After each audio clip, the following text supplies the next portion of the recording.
பிரதமர் மோடியை தொலைபேசியில் தொடர்பு கொண்டு பேசிய ரஷ்ய அதிபர் புட்டின். ட்ரம்ப் உடனான சந்திப்பு குறித்து பேசியதாக மோடி பதிவு.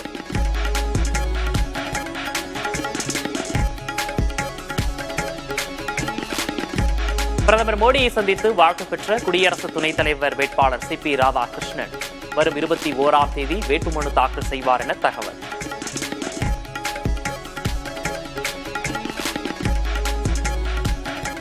இந்தியா கூட்டணியின் குடியரசு துணைத் தலைவர் வேட்பாளர் யார்? காங்கிரஸ் தலைவர் கார்கே இல்லத்தில் இந்தியா கூட்டணி கட்சிகளின் தலைவர்கள் ஆலோசனை.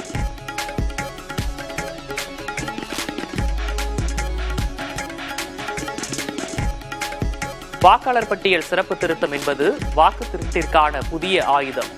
திருத்தத்திற்கு பின் வாக்குரிமையை இழந்தவர்கள் படத்தை வெளியிட்டு ராகுல் காந்தி குற்றச்சாட்டு.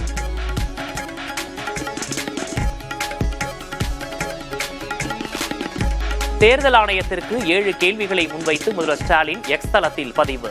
இந்தியா கூட்டணியின் கேள்விகளுக்கு விடையளிப்பதற்கு பதில் கூடுதல் கேள்விகளை ஆணையம் எழுப்பியுள்ளதாக குற்றச்சாட்டு.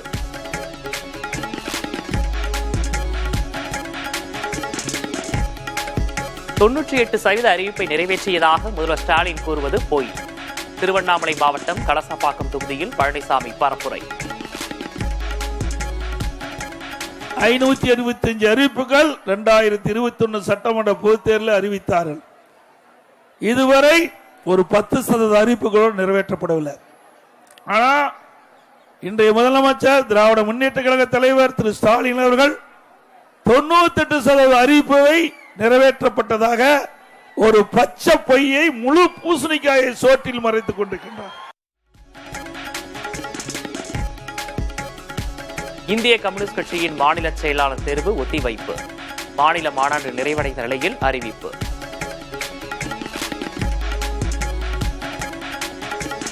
அமைச்சர் ஐ. பெரியசாமி தொடர்புடைய இடங்களில் சொத்து முதலீட்டு ஆவணங்கள் பறிமுதல். டிஜிட்டல் கருவிகளையும் கைப்பற்றியதாக அமலாக்கத்துறை தகவல்.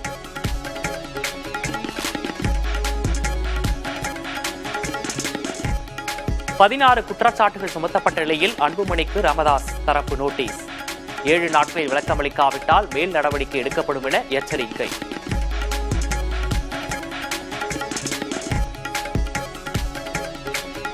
தேர்தல் அரசியல் போர் உத்தியில் வெல்வோம் என தொண்டர்களுக்கு தவிக தலைவர் விஜய் கடிதம்.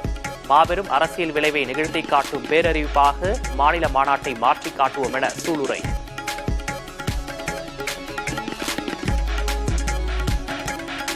ராமதாசும் அன்புமணியும் சேர்ந்து நாடகம் ஆடுகின்றனர். அரசியலுக்காக தனது தந்தையை பயன்படுத்துவதாக காடுவெட்டி குருவின் மகள் விருதாம்பிகை குற்றச்சாட்டு.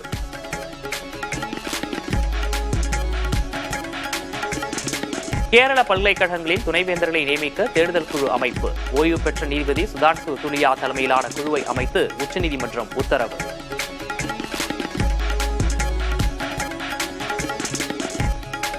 சென்னையில் அரசு பள்ளி மாணவர்களின் பாதுகாப்பான பயணத்திற்கு சிறப்பு பேருந்து சேவை தொடக்கம். பேருந்தில் ஏறி பள்ளி குழந்தைகளுடன் கலந்துரையாடிய துணை முதல்வர் உதயநிதி ஸ்டாலின்.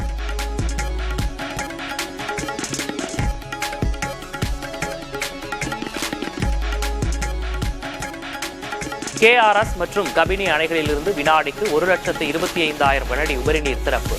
காவிரி கரையோர மக்களுக்கு வெள்ள அபாய எச்சரிக்கை.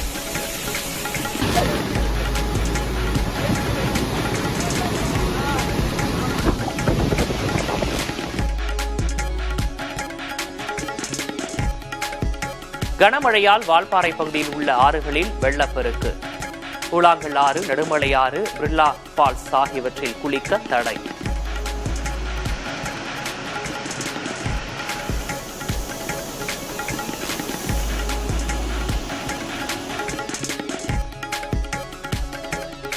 மும்பையில் கனமழை வெள்ளத்தால் மக்களின் இயல்பு வாழ்க்கை பாதிப்பு.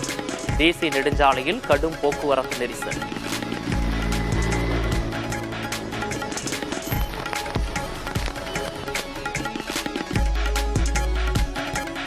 சென்னை தேனாம்பேட்டையில் நேற்று முதல் போக்குவரத்து மாற்றம் செய்யப்பட்டதன் எதிரொலி.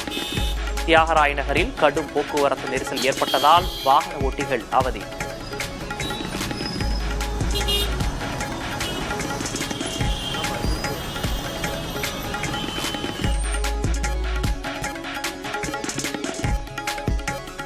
விழுப்புரம் மாவட்டம் திண்டிவனம் அருகே நாய் கடித்து சிறுவன் படுகாயம்.